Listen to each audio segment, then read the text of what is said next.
नमस्कार दोस्तों। आज की कहानी है आखिर कैसे अपनी जेठानी की दीवानी हो गई सलोनी। तो कितने दिनों के लिए जा रही हो?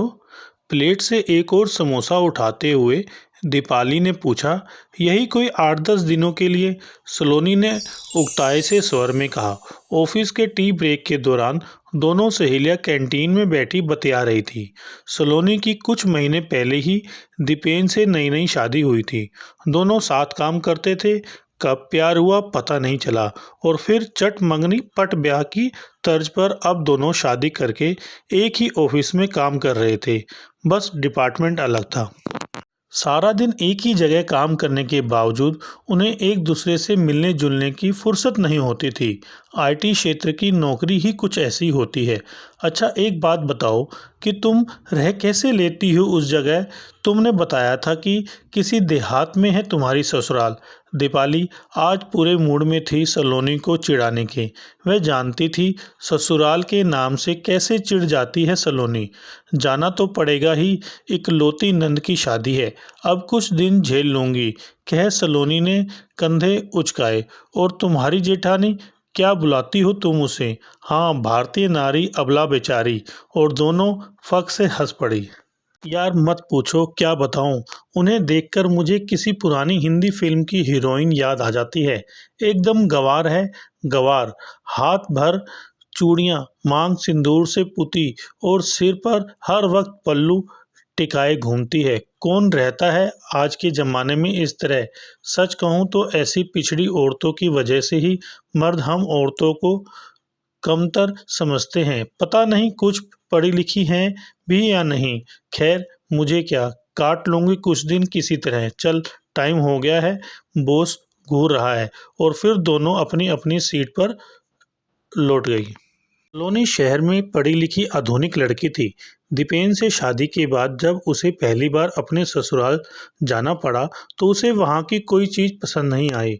उसे पहली कभी किसी गांव में रहने का अवसर नहीं मिला था। 2 दिन में ही उसका जी उब गया उस ठेठ परिवेश में। 3-4 दिन रहने के लिए दीपेन ने उसे बड़ी मुश्किल से राजी किया था। शहर में जीन्स टॉप पहनकर आज़ाद तितली की तरह घूमने वाली सलोनी को साड़ी पहन घूंघट निकाल छुई मुई बनकर बैठना कैसे रास आता। ससुराल वाले पारंपरिक विचारों के लोग थे। उसे ससुर जेठ के सामने सिर पर पल्लू लेने की हिदायत मिली। सलोनी की सास पुरातन पंथी थी, पर मगर जेठानी अवनी बहुत सुलझी हुई थी।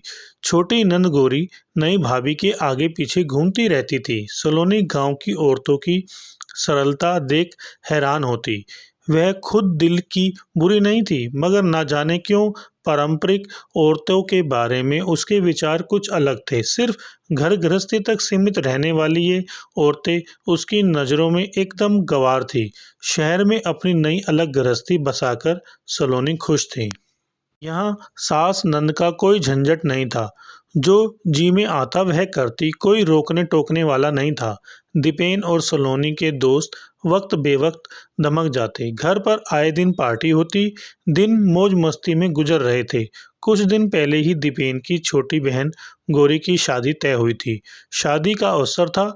घर में मेहमानों की भीड़ जुटी थी। गर्मी का मौसम, उस पर बिजली का कोई ठिकाना नहीं होता था। हाथ पंखे से हवा करते करते सलोनी का दम निकला जा रहा था। एयर कंडीशन के वातावरण में रहने वाली सलोनी को सिर पर पल्लू रखना भारी लग रहा था। गांव के इन पुराने रीति रिवाजों से उसे कोफ्त होने लगी। एकांत मिलते ही सलोनी का गुस्सा फूट पड़ा। कहाँ ले आए तुम मुझे दीपेन? मुझसे नहीं रहा जाता ऐसी बीहड़ जगह में। ऊपर से सिर पर हर वक्त यह पल्लू रखो। इससे तो अच्छा होता मैं यहाँ आती ही नहीं। धीरे बोलो सलोनी, यार कुछ दिन एडजस्ट कर लो प्लीज़। गौरी की शादी के दूसरे ही दिन हम चले जाएंगे। दीपेन ने उसे आश्वस्त करने की कोशिश की। सलोनी ने बुरा सा मुंह बनाया। बस किसी तरह शादी निपट जाए तो उसकी जान छूटे। घर रिश्तेदारों से भरा था। इतने लोगों की जिम्मेदारी घर की बहुओं पर थी। सलोनी को रसोई का कामों का कोई तजर्बा नहीं था। घर के काम करना उसे हमेशा हेय लगता था। अपने मायके में भी उसने कभी माँ का हाथ नहीं बटाया था।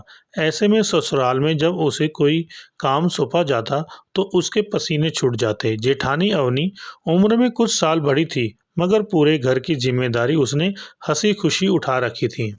घर के सब लोग हर काम के लिए अवनी पर निर्भर थे।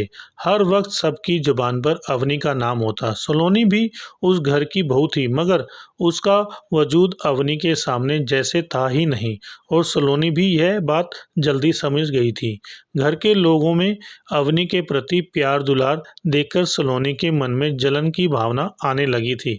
आखिर वह भी तो उस घर की बहू है, तो फिर सब अवनी को इतना क्यों मानते हैं। भाभी, मेरी शर्ट का बटन टूट गया है, जरा टांग दो। बाथरूम से नहाकर निकले दीपेन ने अवनी को आवाज दी। सोनी रसोई के पास बैठी मटर छिल रही थी। वह तुरंत दीपेन के पास आई, बोली, यह क्या, इतनी छोटी सी बात के लिए तुम अवनी भाभी को बुला रही हो? तुम मुझसे भी तो कह सकते थे।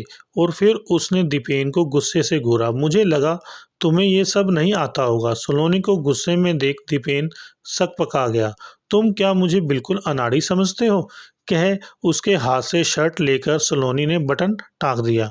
धीरे धीरे सलोनी को समझ आने लगा कि कैसे अवनी सबकी चहेती बनी हुई है। सुबह सबसे पहले उठकर नहा धोकर चौके में जाकर चाय नाश्ता बनाकर सबको खिलाना। बूढ़े ससुर जी को शुगर की समस्या है। अवनी उनकी दवा और खान पान का पूरा ध्यान रखती।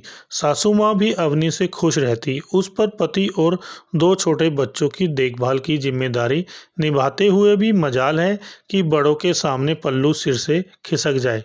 सुबह से शाम तक एक पैर पर नाचती अवनी सबकी ज़रूरतों का ख्याल बड़े प्यार से रखती। घर आए रिश्तेदार भी अवनी को ही तरजीह देते। सलोनी जैसे एक मेहमान की तरह थी उस घर में। अवनी का हर वक्त मुस्कुराते रहना सलोनी को दिखावा लगता। वह मन ही मन कुड़ने लगी थी अवनी से। घर में अपनी मौजूदगी दर्ज कराने के लिए अब सलोनी हर काम में घुस जाती थी, चाहे वह काम करना उसे आता हो या नहीं, और इस चक्कर में गड़बड़ कर बैठती, जिससे उसका मूड और बिगड़ जाता। ठीक है, मुझे क्या, यह चूल्हा चौका इन गंवार औरतों को ही शोभा देता है। कभी कॉलेज की शक्ल भी नहीं देखी होगी शायद। 2 पैसे कमाकर दिखाए तब पता चले। सलोनी मन ही मन खुद को तसल्ली देती। उसे अपनी काबिलियत पर गुमान था। सलोनी के हाथ से अचार का बर्तन गिरकर टूट गया। रसोई की तरफ आती अवनी फिसलकर गिर पड़ी और उसके पैर में मोच आ गई। घर वाले दौड़ चले आए। अवनी को चारपाई पर लिटा दिया गया। सब उसकी तीमारदारी में जुट गए। उसे आराम करने की सलाह दी गई। उसके बैठ जाने से सारे काम बेतरतीब होने लगे। बड़ी बुआ ने सलोनी को रसोई के काम में लगा दिया। सलोनी इस मामले में कोरा घड़ा थी। खाने में कोई न कोई कमी रह जाती, सब नुक्स निकाल कर खाते। अवनी सलोनी की स्थिति समझती थी। वह पूरी कोशिश करती उसे हर काम सिखाने की, पर अभ्यास न होने से जिस कामों में अवनी माहिर थी उन्हें करने में सलोनी घंटों लगा देती थी। मजली बुआ ने मीठे में फिरनी खाने की फरमाइश की तो सलोनी को फिरनी पकाने का हुक्म मिला। उसके पास इतना धैर्य कहाँ था कि खड़े खड़े कलछी घुमाती। तेज आंच में पकती फिरनी पूरी तरह जल गई। अरे, कुछ आता भी है क्या तुम्हें? पहले कभी घर का काम नहीं किया क्या? सारे रिश्तेदारों के सामने मजली बुआ ने सलोनी को आड़े हाथों लिया। मारे शर्म के सलोनी का मुंह लाल हो गया। उसे सच में नहीं आता था तो इसमें उसका क्या दोष था? बुआ जी, सलोनी ने ये सब कभी किया ही नहीं पहले। वैसे भी यह एक नौकरी करती है, समय ही कहाँ मिलता है ये सब सीखने का इसे। आपके लिए फिरनी मैं फिर कभी बना दूंगी। अवनी ने सलोनी का रुआंसा चेहरा देखा तो उसका मन पसीज गया। नंद गौरी की शादी धूमधाम से निपट गई। रिश्तेदार भी एक एक करके चले गए। अब सिर्फ घर में लोग रह गए। अवनी के मधुर व्यवहार के कारण सलोनी उससे घुल मिल गई थी। अवनी उसके हर काम में मदद करती। 2 दिन बाद उन्हें लौटना था। दीपेन ने ट्रेन की टिकट बुक करा दिए। एक दिन दोपहर में सलोनी पुराना एल्बम देख रही थी।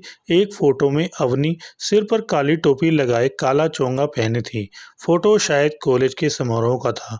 उस फोटो को देखकर सलोनी ने दीपेन से पूछा, ये अवनी भाभी है ना? हाँ, ये फोटो उनके कॉलेज का है। भैया के लिए जब उनका रिश्ता आया था तो यही फोटो भेजा था उनके घर वालों ने।